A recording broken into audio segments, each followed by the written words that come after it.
from Fort Bragg, North Carolina, home of the 82nd Airborne Special Forces, and all those other high-speed, low-drag individuals who happen to be all rustling around for some reason, getting ready to go to Syria. A lot of green trucks moving out today. So something must be afoot. We are talking this month, well, at least for the next 2 or 3 weeks, on the GI system. The last time we ended, we were transitioning from the esophagus and moving over into the stomach. So we will take up right where we left off. Let's see who we have in the room today. And we have Angela, Barbara, Cecilia, Christian, Deborah, Henry. Glad I did not mispronounce your name, Hugh.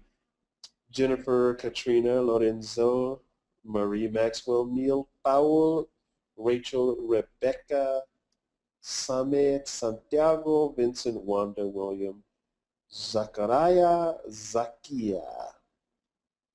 What are the odds that we have two people whose initials both are Z and B? ZB and ZB. Zacaria Botros and Zakaya Burhila. No, Burla. Cool. All righty. So let's get going. We left off with the esophagus over here, and I think I talked a little bit about pyrosis, which is just a big $20 word for heartburn.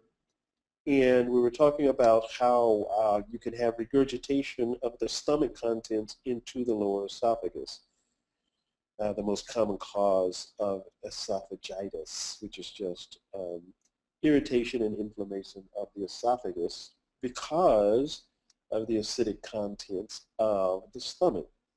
In our pathophys, or our board review course, we're going to talk about, several conditions that might lead to this. GERD, the gastroesophageal reflux disease, where you have a weak lower esophageal sphincter. We're going to talk about all kinds of things that can happen in that area. Now, for physio, however, we're going to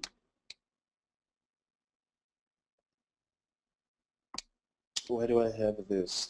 Yes, this is some of the things that can happen to the esophagus. You wouldn't believe how much blood flow the esophagus can handle when there's something pathological going on. This is an example this is a photo taken by emergency medical technicians who responded to a Mallory-Weiss tear. A Mallory-Weiss tear is it's a tear in the esophagus, and it happens. Sometimes it would happen during retching, like you have heavy retching, or sometimes it happens during the actual vomiting. But the moral of the story is that there's a tear that happens in the wall of the esophagus, and there's an incredible amount of blood that comes out, and this condition has a really high morbidity and mortality rate.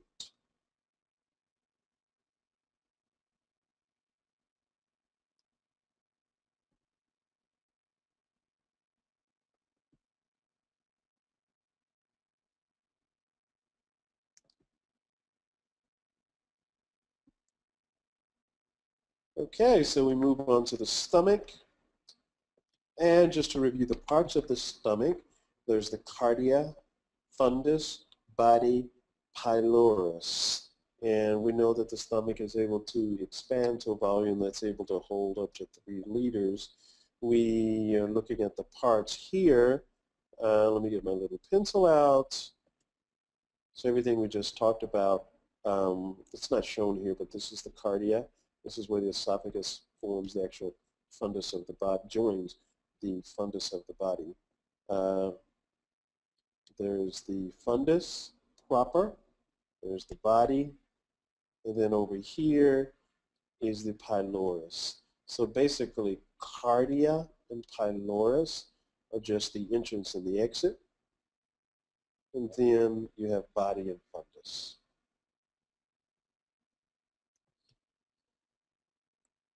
Okay, we have gastric pits, which are no more than openings in the mucosal lining of the stomach. That interior part inside the lumen, those are filled by gastric glands. We're going to have some pretty little pictures of them in a few slides. We are also going to talk about in detail what the mucus cells do, the chief cells, the parietal cells, and the enteroendocrine cells. These are all the glandular cells of the stomach. Now here is a really nice picture, two, if you will, of an histological image that's side by side with the idealized image. So it's this area here that we are visualizing. Okay. So right in here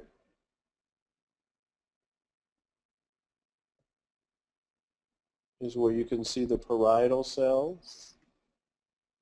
As you turn the loop down here, those are the chief cells.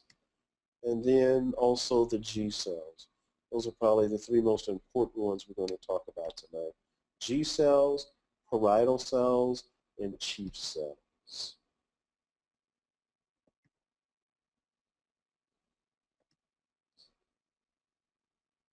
Okay, and we ended up last time talking about the relationship of the duodenum, jejunum, and the ileum, and that all put together they were called the small intestine, which has the job of digestion and absorption of nutrients.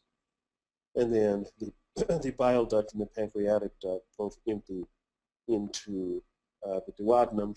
The reason for that is because when the chyme is coming out of the stomach, it has a really high acid content. So the job of the bile and the pancreas emptying into the duodenum is to empty bicarb in there and to emulsify fats, to raise the pH, so that the chyme doesn't harm the rest of the body. This is our overall picture that it looked like. It gives you a chance to see how you have the stomach transitioning into the duodenum, which has 1, 2, 3, 4 parts. We'll talk about each part a little bit later on. The jejunum, and then it also transitions into the ileum. Okay, so here is a really nice picture of what happens when our food gets to the small intestine, right? So, first part,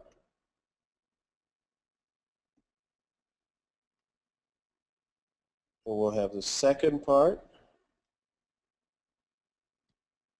third part of the duodenum, fourth part. And the idea here is that as food is coming in to the duodenum, you have the gallbladder, whose job it is to squeeze bile right down into the entrance there, the gallbladder. This area up here, the common bile, well, this here is actually coming from the liver, okay? So these two ducts are coming in from the liver. They join here, and then the gallbladder is squeezing bile, all of that coming down into the duodenum. All the while, the pancreas is creating bicarb to squeeze and come right in here, okay? The cumulative effect is that you have an increase in the pH of the food that was just digested, okay? So those are the last 4 or 5 slides where we ended last week. So let us take up here. We're going to transition into the small intestine, and the ideas that we want to talk about here are, one is going to be the villi, 2 is the microvilli, okay? So the job of the villi is that it is these finger-like projections in the mucosa. And the whole reason that they're there is they actually increase the absorptive surface area of the lumen. So instead of just having a one big long tube, right, what you have is a big long tube that has these folds on the inside of it. So I think you can imagine how that would increase the surface area for food to be handled through the system. Not only do we have villi, but we have microvilli, which are just smaller forms of the same structure, but we give them another name, which is brush border. Okay, let's take a look at what those look like. Okay, so we've got the villi here.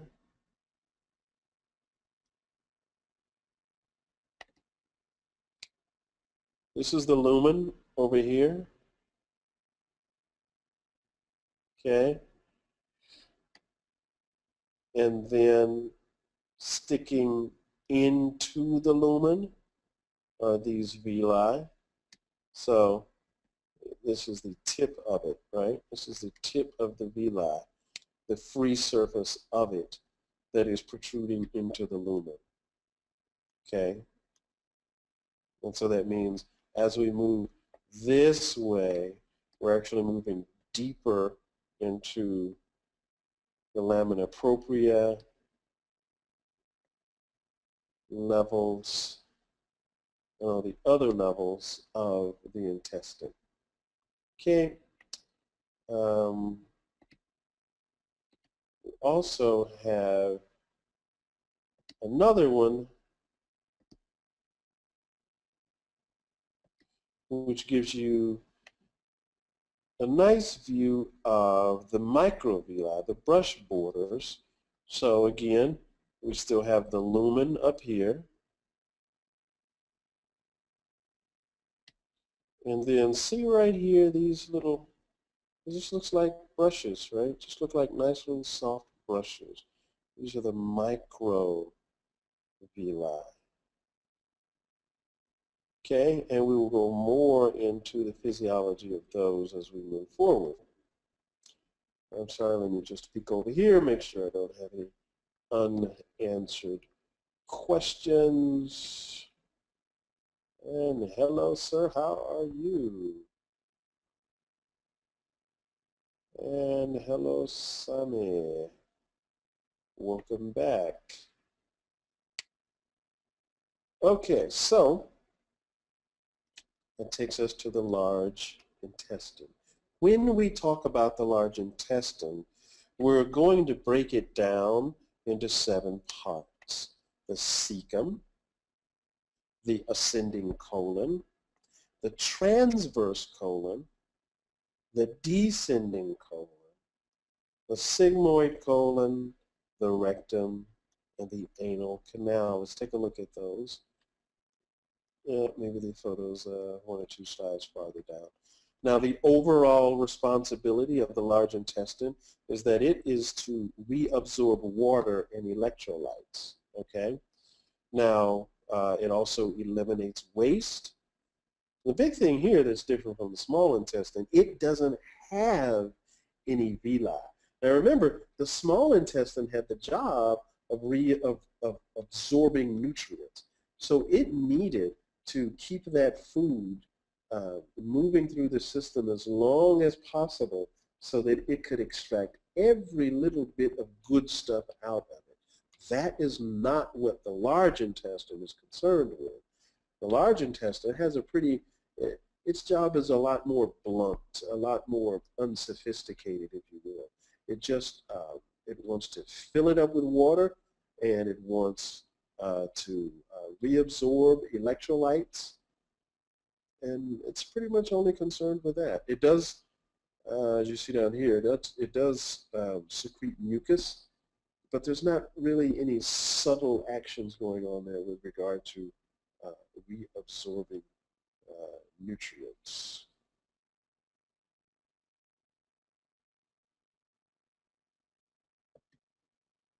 Okay, here's a nice pretty picture of it. So what we have, we started at the cecum, and remembering that the when we talk about the cecum, the implication is that we must be near the appendix. Okay. So if we use this, the ileum, remember the ileum is the last part, it's the last section of the small intestine. There's the duodenum, the jejunum, and then the ileum. So if we're here at the ileum and we turn the curve and we get to the cecum part of the large intestine, now we start to go up, and since we're going up, it's the ascending colon. Then we're going to cut across, and since we're cutting across, it's the transverse colon. Then we're going to go down, and since we're going down, it is the descending colon. Sigmoid colon, you can appreciate how, remember whenever we look at graphs, we a lot of times see this sigmoidal shape, right? We see it on the hemoglobin oxygen dissociation curve. We see it on our curves in pharmacology when we're talking about potency. You keep seeing the sigmoidal curve in a whole bunch of places in medicine. So they call this the sigmoid colon because I think you can appreciate that you have a semi kind of sigmoidal shape here, right? Going through here. And then we make it to the rectum. Okay. And finally out of the anal canal. You have just taken a trip through the entire GI system. But we're still going to go back and cover some of the, if you will, accessory organs. So let's just talk for a moment about the liver. At any given time, guys, the liver is going to have about 10% of the body's entire blood flow sitting there.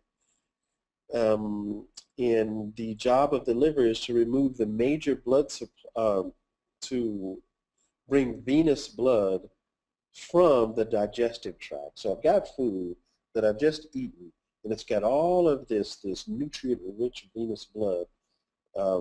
So these nutrients are going to travel via the hepatic portal vein and go to the liver. Now, one thing I should mention, we always talk about this idea that hepatocytes are capable of regeneration, right? That a person could lose a third of their liver in a car accident and then it regenerates. And yes, this is true, it does grow back. However, the rest of the story is the liver that grows back is not equipped with the sinusoidal architecture that it needs to be useful. So in other words, yes, liver tissue grows back. You do have hepatocytes that are regenerating themselves, but these hepatocytes don't have the structures inside they need to be of any use. So it's pretty much useless tissue growing back.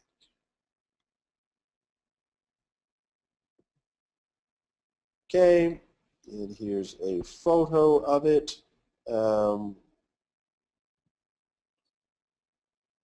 If we're coming up from here, let's come up from the bottom. I'm on the left-hand side. We would have some veins over here. This would be the superior mesenteric vein coming up here that I'm drawing. This over here would be the inferior mesenteric vein. They would both come into and form the portal vein proper. Okay. And then as they keep going, you'd have a splenic vein that came in over here. All of that is going to keep going towards the liver. It's not over here, but that the left gastric vein would come in about here, right gastric vein about here. And then we would make it to the liver, where at the very last moment, that portal vein is going to divide into the left and right portal vein. Okay, let me just look and see if I've got any questions. Not seeing the drawing. Okay, and now you're seeing the drawing. Good. Okay. And Agnes, we're going to answer your question in agonizing detail. If you'll allow me a little time to get to that. Agnes wants to know about each nutrient that is actually absorbed in the duodenum. So we're going to go through that. I say agonizing because it's going to sound like it's biochemistry, and nobody likes biochemistry, of course, but we're going to talk about it in the language of biochemistry. All right, so moving on. This is a money slide, guys, for the liver. You really want to have this one down because, I mean, I don't know about you, but when I finally took into consideration all of the things that the liver did, you know, it really hit me as to how important it is. It just does so many things. Let's start at the top here. Let me get my little crayon out. All right, protein synthesis. Let's just think about, just stop right there. Protein synthesis. So what we're saying is the liver is responsible for making proteins in the body. What in the world does that mean? Well, let's think about it. How many things in your body are actually made of proteins? When I say enzyme, enzymes are made of protein. You know, your body wouldn't be working if it wasn't for enzymes. When I say like albumin, there's one that's the example on the screen.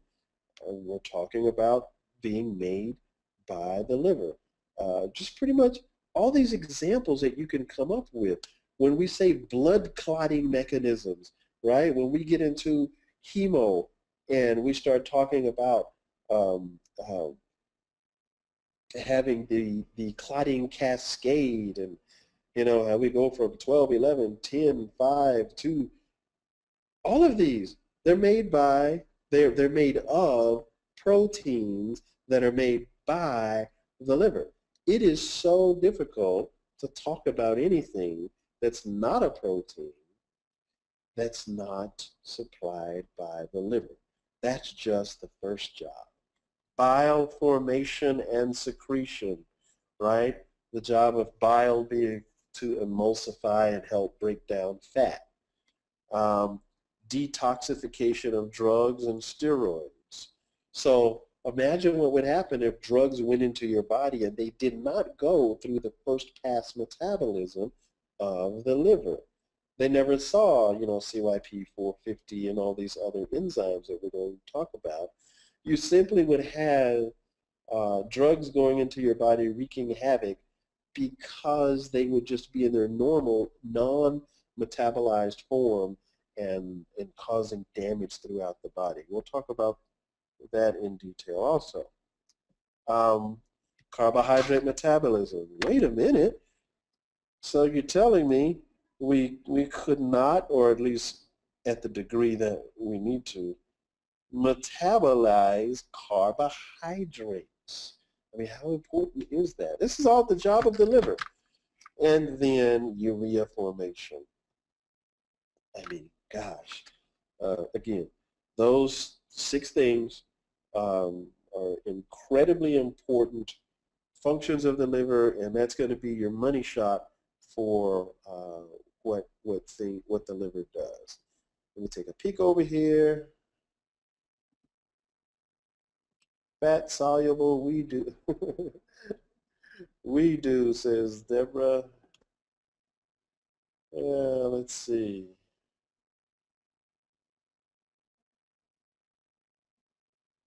Let's see. At what webinar month can I find your PowerPoint? Explain tonight. Thanks for your help. Okay, it's not under the August. Yeah, sure. I'll take a moment and explain that. What I wanted to do, so the physiology webinar is not up there yet. What I wanted to do when I finished it with this class is, one, I want to have all of the physiology modules in line with what we're doing on site. But instead of giving you 4 or 5 webinars, that were saved into PDF on the Google Drive, what I wanted to supply you with was just one big PDF that you can kind of like have in class as a book when you come to class. Also, it means that you won't, when you get to your test, even though I plan on preparing a review slide deck for your tests, should you like to, you'll have one source to go back to for your tests. This meant that I needed to get all of my lectures written in advance to give them to you. So that's what I'm in the process of doing for the other classes. I finished the physiology sometime, I don't know, early this afternoon, I guess. So I have all of the physiology lectures completed. I'll send those to admin tonight. I just want to, actually, they're already proofread. We're looking at it now. The slide deck that I'm using right now is the completed physiology, and it has all 4 or 5 lectures that we will end up talking about. This will also give you a chance to read ahead in class so that you get a greater understanding while you're sitting here listening to me babble. Okay? So the short answer is I've got it all written now, and I'll be sending it up to admin tonight. Okay, so let's see.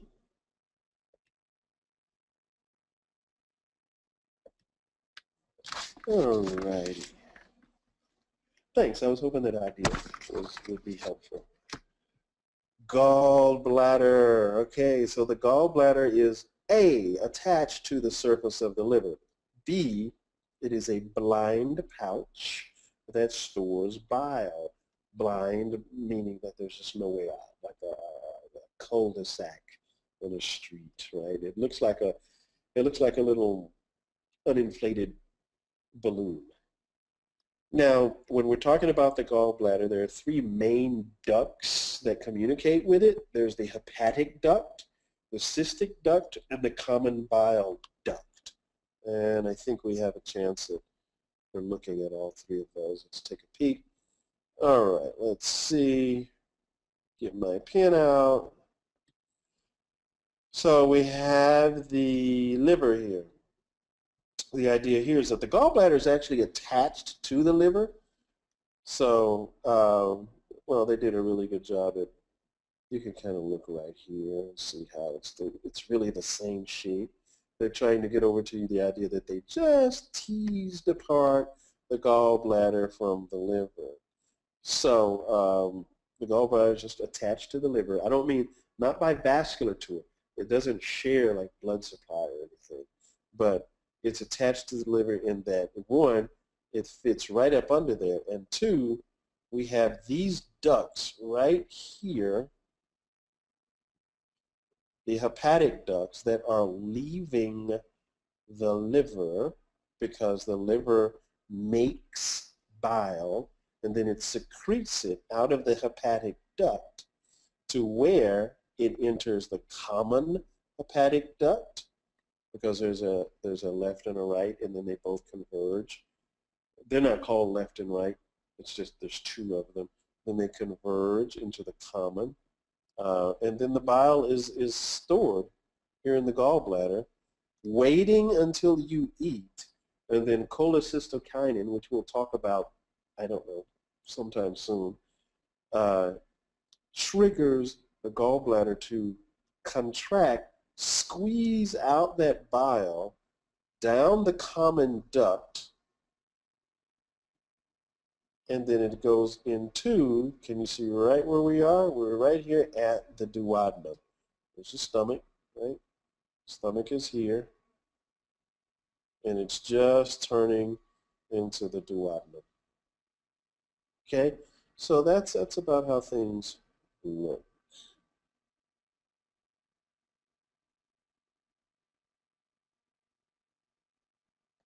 Yeah. Okay, what's computer is trying to update. Sorry about that. There we go.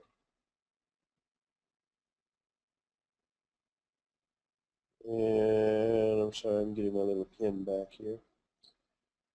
So right here, see this little curve as we leave the stomach and start going into the duodenum proper.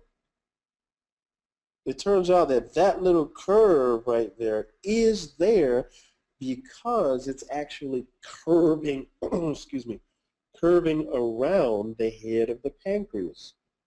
Remember the way we recall which way the pancreas is facing is that it heads right in. It heads right in to this little pocket here that's made by the intestines. Okay, and so that implies that the tail is out here. Okay, and we're going to talk more about that in just a little while. Speaking of the pancreas, there are two parts which we are concerned with, the exocrine and the endocrine parts of the pancreas. Okay, the exocrine pancreas is the one that we talk about the least. That is defined by cells which go under the name of acinar cells. These acinar cells have the job of secreting digestive enzymes from the pancreatic, or through the pancreatic duct into the duodenum. It is those enzymes that accomplish the job of raising the pH, okay?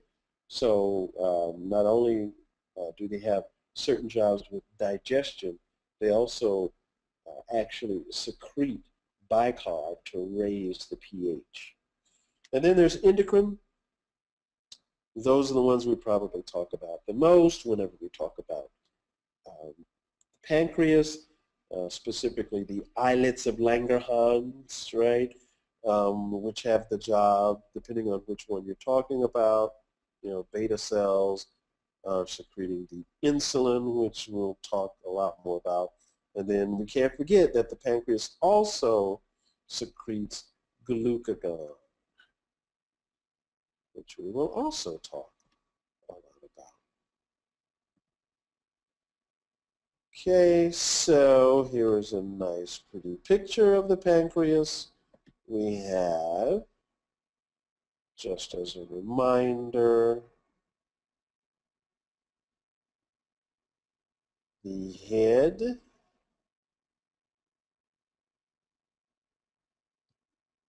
tail is here, and there's a pancreatic duct running right through here. That's going to secrete its enzymes into here. The duodenum here. Okay, and that's another two of the pancreas. Now, we're going to talk specifically for a few moments. Actually, if not for the rest of the presentation, let me see where we are on time. So we have about 33 minutes. So for about 33 minutes, we are going to speak on things that are secreted in the GI system. Okay, so fair warning, there will be lots of just new chemicals and hormones. My encouragement to you is just make yourself a list, drill yourself over it for 1 or 2 hours. You'll have it in your head, and then just move on. So that what you don't want to do is have this kind of new knowledge come up and never really master it, because it just keeps coming up over and over, especially when you start encountering pharmacology, because you guys said that you wanted more pharmacology. So not only did I volunteer to do a pharm course, but I'll be including more pharmacology in even the physiology course, and definitely in the board review course. Okay, so that means you'll have to understand the things that the drugs are manipulating, and it's going to be these things that we'll spend the next half hour talking about. So, GI peptides, alrighty? GI peptides got a couple of jobs. One of them is that they control the contraction and relaxation of the smooth muscles inside the GI system and of the sphincters. Okay? Now, one encouragement is that you learn smooth muscles and sphincters separately. I'm going to teach it separately. You'll understand why after I do, but yeah, just be aware that it's maybe a safe way in your learning to consider them separately and then put them together in your head once you understand the physiology of each. We'll talk more on it in a few moments. Secretion of digestive enzymes. Okay, secretion of fluid and secretion of electrolytes. We've already talked about how bicarb needs to be secreted. Another electrolyte that gets secreted is hydrogen and potassium and chloride. These things are just moving all around in the stomach and in the duodenum during the digestive process. We'll talk about it in detail. And it turns out that some of these peptides have the only job of just regulating other peptides. Okay, we'll talk about hormones. Hormones are just peptides that are released from the endocrine cells of the GI tract. Those hormones are secreted into the portal circulation and into the stomach circulation. Now that should be a clue, guys. When you have something that enters the portal circulation, the body uses the portal circulation as a long distance medium, if you will. So, in other words, it secretes a hormone, and that hormone needs to act on a target that is far away. Maybe it's in the kidney. Maybe it's just in a totally different organ somewhere else in the body. And the body knows that it can get there by just dumping these things directly into the portal circulation, where it goes through the liver, leaves the liver, inferior vena cava, makes it to the heart, lungs, aorta, and then the systemic circulation.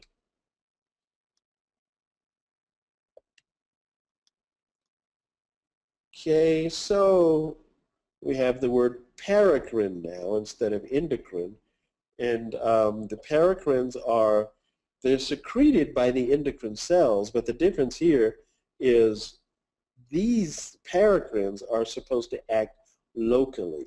So when they're secreted by the cells, what normally happens is that hormone where it is secreted, it starts to dissolve, if you will, to be absorbed in that immediate local area because it was actually secreted exactly where it needed to be used. It doesn't need to go through the hepatic portal circulation to get to its target site.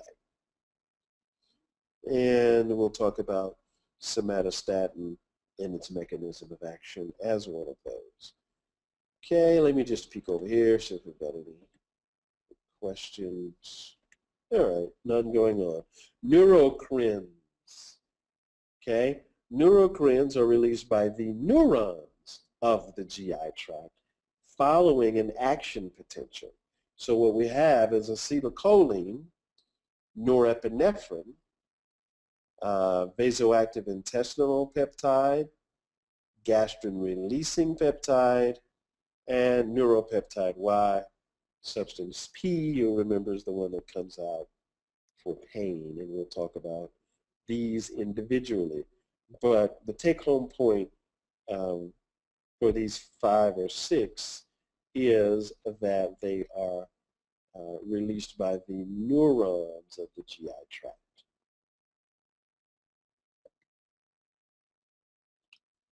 Okay, so this is just simply a pretty little chart to put it all together.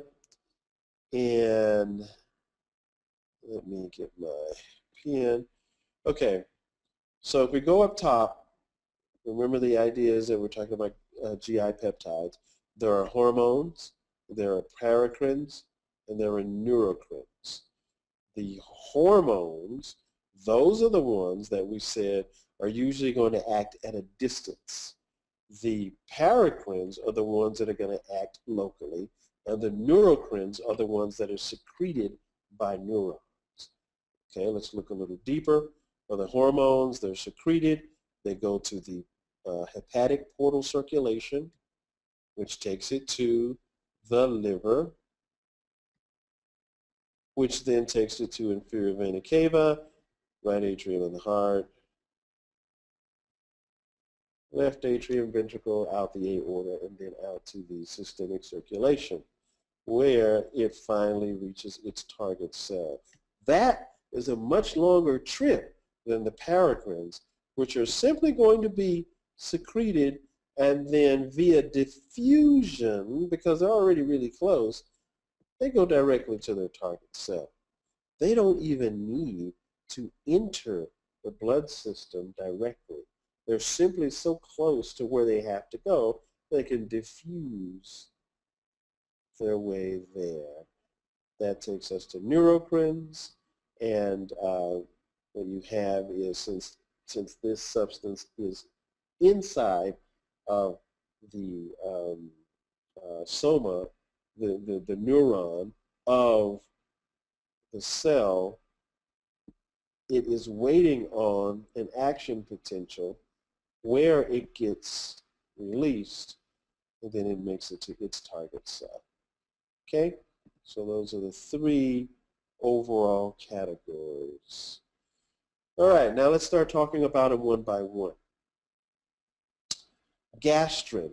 So remember back on, I don't know, the 6th or 7th photo that we looked at today, and one of those cells that I circled in the glandular region was the G cells.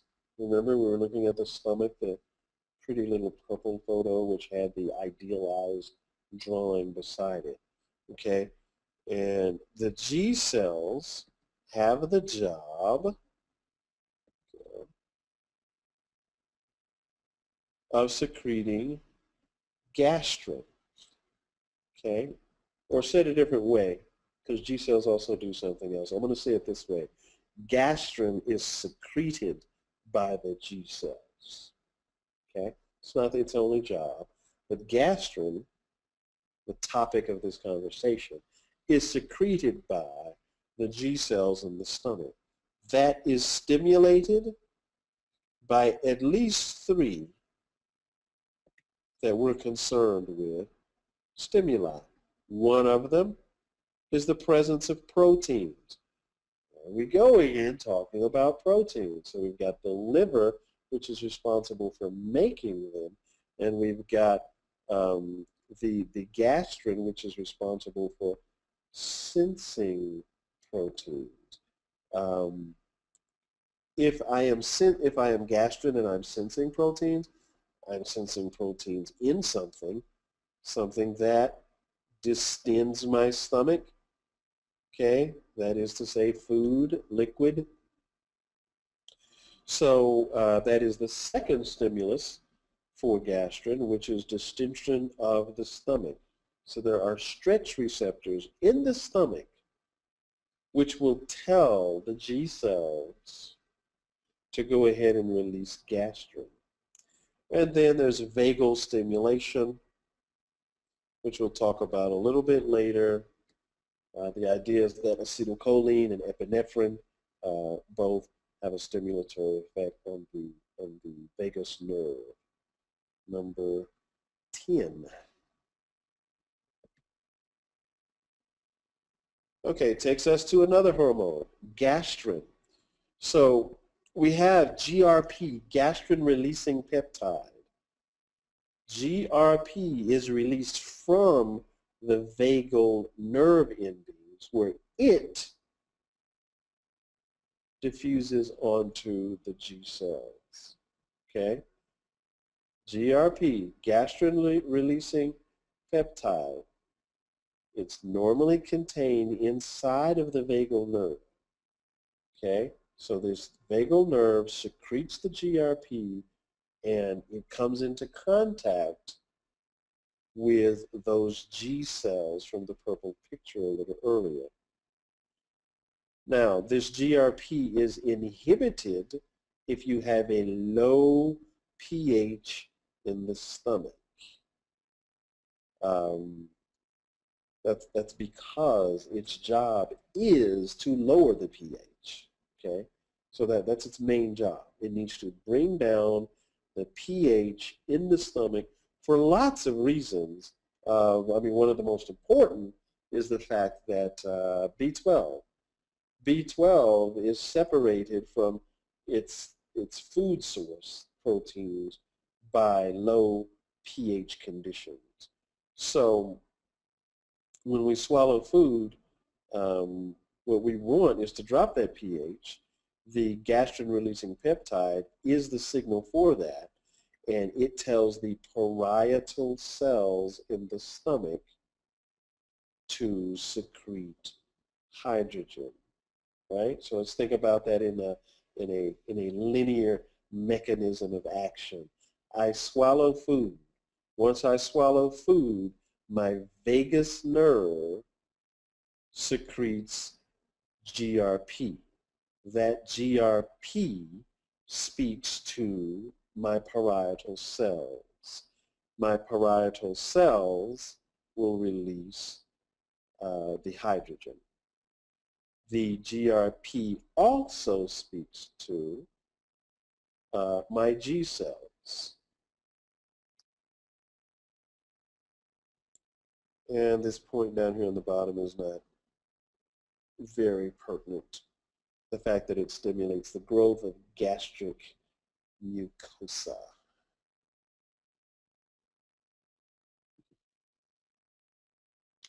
Okay. So one of the things you'll notice on these hormone slides, I don't like to have very word-busy slides, and in the few exceptions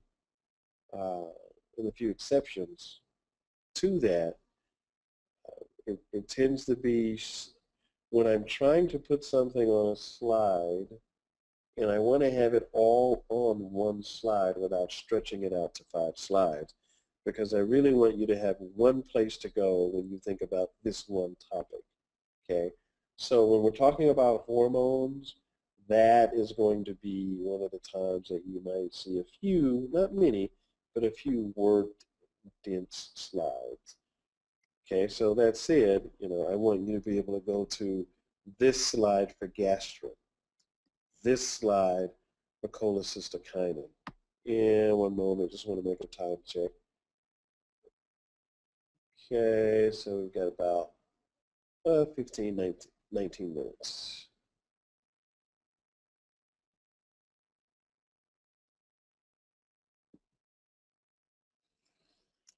Okay, let's talk about cholecystokinin.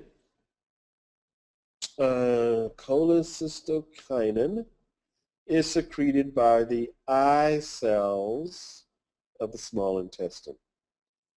And these eye cells respond to both fatty acids and small peptides. Let's talk about the main 5 responsibilities that we'll be concerned with. 1, cholecystokinin, as I mentioned earlier, is responsible for stimulating the gallbladder to contract so that it ejects the bile into the small intestine and emulsifies fats. Okay? 2, cholecystokinin signals the pancreas to release its enzymes, which have the job of digesting everything. 3, cholecystokinin also tells the pancreas to secrete bicarb so that it can raise the pH of that acidic kind that's coming out of the stomach. 4, cholecystokinin has the job of affecting the growth of the exocrine pancreas and the gallbladder.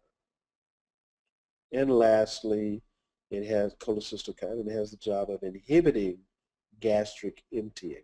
That is to say, it makes sure that the chyme stays in the stomach long enough for everything to be broken down and squished together and sloshed around, and to make that nice liquidy, pasty chyme before it leaves the stomach and moves into the small intestine. Okay, those are the 5 main jobs that we'll be concerned with and talking about in more detail for this section. So let's talk about gastric inhibitory peptide.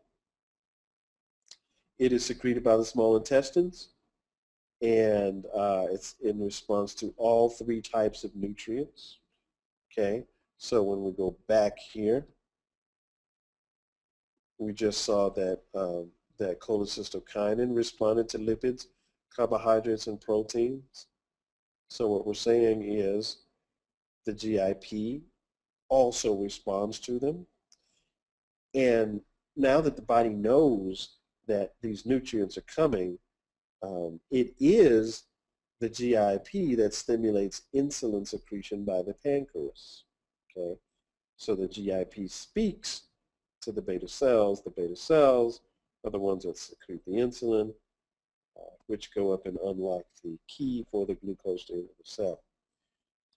And as it turns out, gastric inhibitory peptide is responsible for inhibiting the gastric hydrogen secretion. Okay,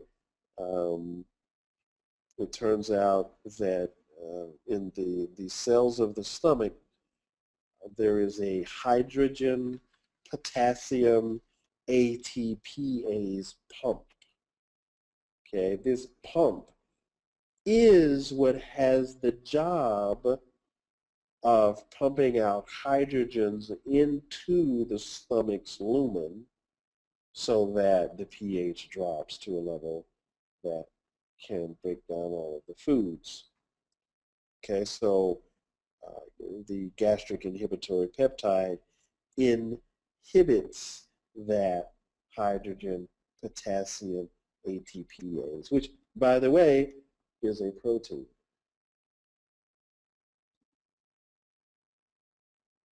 Okay. Now we are going to take a look at secretin. And the job of secretin is that it is secreted in response to hydrogen and fatty acids, right? So I just told you that food comes down into the stomach, and then one of the jobs of cholecystokinin is to affect the hydrogen potassium ATPase. Depending on the level that that ATPase is working, secretin will jump in after these hydrogens have been secreted and or after that fatty food has been broken down. And this is where, remember earlier we talked about how when the chyme leaves the stomach and then it goes into the duodenum, and then that's when the pH gets raised, okay? So this is that spot. I have a low pH in my stomach. That low pH is what triggers secretin cells, I'm sorry, the secretin to be secreted from the S cells in the duodenum. They're saying, hey, I sense a lot of hydrogens in the stomach. That means some food is coming this way. Let's increase the pH. So it's the secretin that tells the pancreas to go ahead and release the bicarb into the duodenum so that it can raise that pH and neutralize it for the rest of the system. It's also secretin that inhibits the effects of gastrin on the parietal cells, okay? Remember, gastrin speaks to the parietal cells, and it is what tells that hydrogen potassium ATPase pump to release the hydrogen into the stomach. So you end up having a direct and an indirect way of controlling the hydrogen concentration. You can directly affect it by dumping bicarb at the level of the duodenum, and you can directly affect it by talking to the parietal cells in the stomach and telling them to stop secreting so much hydrogen. Okay, let's take a little break. I'm going to look over here and see if we have any questions. Do I have any questions? Nope, no questions going on there. All right, so let's go to the somatostatin. Somatostatin is secreted by the endocrine cells in response to a decreased luminal pH. So same thing, right? We got more hydrogen, and not only did the increase in hydrogen, backing up here, we just said that if we have an increase in hydrogen, it triggers the secretin. Now we're saying likewise that increase in hydrogen triggers somatostatin. The somatostatin is what inhibits the secretion of other GI hormones who have the job of secreting more hydrogen. So basically, somatostatin, statin being stasis, hold what you got, keep it still, freeze. Somatostatin has the job of stopping the pH from dropping any more than where it is.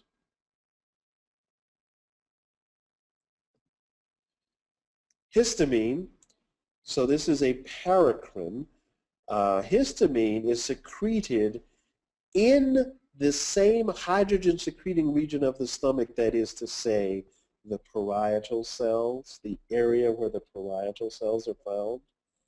So histamine is secreted there. Why? Because it stimulates hydrogen secretion by those parietal cells. Those parietal cells are where the hydrogen potassium ATPase is found. So what we're saying is secretin is histamine speaks to the parietal cells and convinces them to release hydrogen into the lumen using the hydrogen potassium ATPase. Also, we have to remember that gastrin and acetylcholine do the same thing, right? So you have all of these, you have at least three that we've talked about now, histamine, gastrin, and acetylcholine, who all have the job of speaking to the parietal cells. And I know, this is a whole bunch of hormones and new substances coming at you. That's I'm so sorry. This is why I'm saying I encourage you between now and next week, just to take an hour or so and just sit down, write them down, do some rote memorization, get them in your head, and you'll be able to just drive right on to the next module.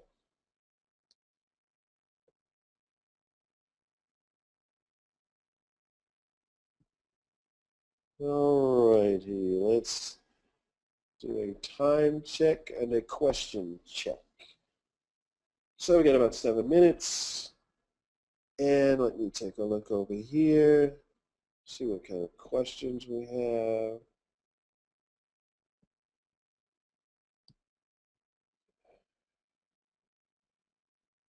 Okay. Yes, you are right. I know. This is a lot. Because it's kind of like telling you about a bunch of neurotransmitters, if you remember that module, right? The only difference is I hadn't come up with a cute little ditty about Doberman pinchers for this one, but make no mistake, you're right, it is a lot. And where will the slides be? The slides will be, well, I will take this slide deck, I will save it in the form of a PDF. I will send that to admin. Admin will place it on the Google Drive. I've never been on there myself, but my understanding is that this lesson will be on the Google Drive under a particular month. So you'll go to August, and then under August, there will be some kind of indicator that makes it clear. I'm sorry, I don't know if that will be the name of the class. That would be my assumption, but it will be under Physiology. It'll be under August folder. Physiology webinar would be, the subfolder. So yeah, so I just encourage you to go on there, and according to admin, they said it'll be painfully obvious when you get on the site. If you saw a symptom of, say, a bowel resection, would it help understand this better? If I saw a symptom or a sign, I see SX. If you saw a SX of, say, a bowel resection, would it help understand this better? Oh, yes, anything you have, as long as you're, cleared by HIPAA. I am excited to show it to the rest of the class. Thank you. It will be under your name. Okay, thank you, Cecilia. So Cecilia says it'll be under my name. So there'll be, it's a bunch of classes, I guess, then are under my name. So, yeah, do what Cecilia says. It's under my name. And Barbara says you'll need to contact Jeff, who evidently will tell you how to access the Google Drive.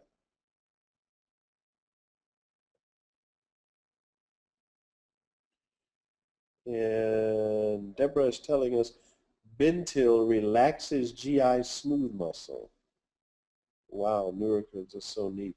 Yes. So wonderful. Yeah, because we're going to be talking about, and I would really appreciate if you mention that again.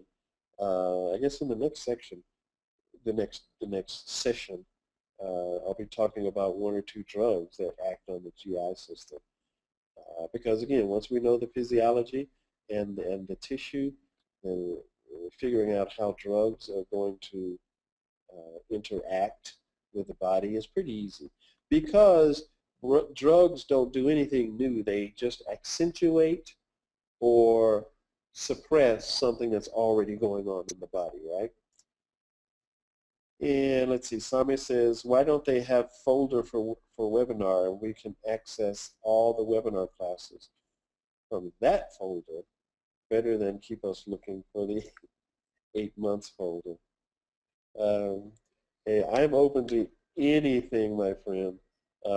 That would be a suggestion that you should feel very comfortable sending to Jeff in admin. I'm sure there's a method for how he's doing it. I do not know what it is, but he's also a fair man and open to suggestions. And let's see.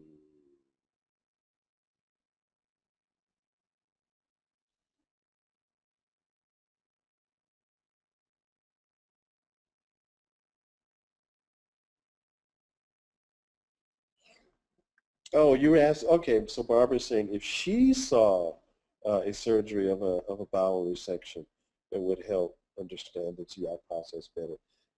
Yes, absolutely. Once you see during your I can't remember what I was doing surgery. When I was doing surgery rotations at med school, and I distinctly remember the surgeon running this loop of bowel to look for some kind of it was a toxic megacolon, where the colon just bursts and then the feces spill inside the peritoneal cavity, and you get uh, all kinds of infections that can lead to death. So anyway, the surgeon, we had to go in the abdomen, and he dipped his hand down, and he took out these, 22 feet, 22 and a half feet of intestines, and laid them on top of the patient's stomach. And you could see them sitting there with this slow, snake-like writhing motion. And you can see all those different phases of the peristalsis going on, where the circular muscles are squeezing the chyme back and forth between each other.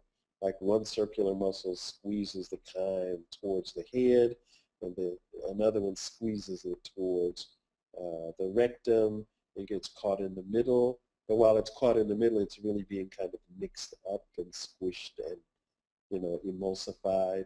But all of this is happening in like really, really, really slow motion. And I spent more time through the surgery just watching these 22 and a half feet of intestines writhing around like a long snake on the patient, being amazed. Yeah, once you see it in real life, and you know what, there's probably a YouTube out there of it. And Neil says they do have webinar folders. And Barbara's going into surgery. Not me. You do not want me to be your surgeon. All right, let's see what time it is. Yeah, there we go. So we're about 45 minutes after here.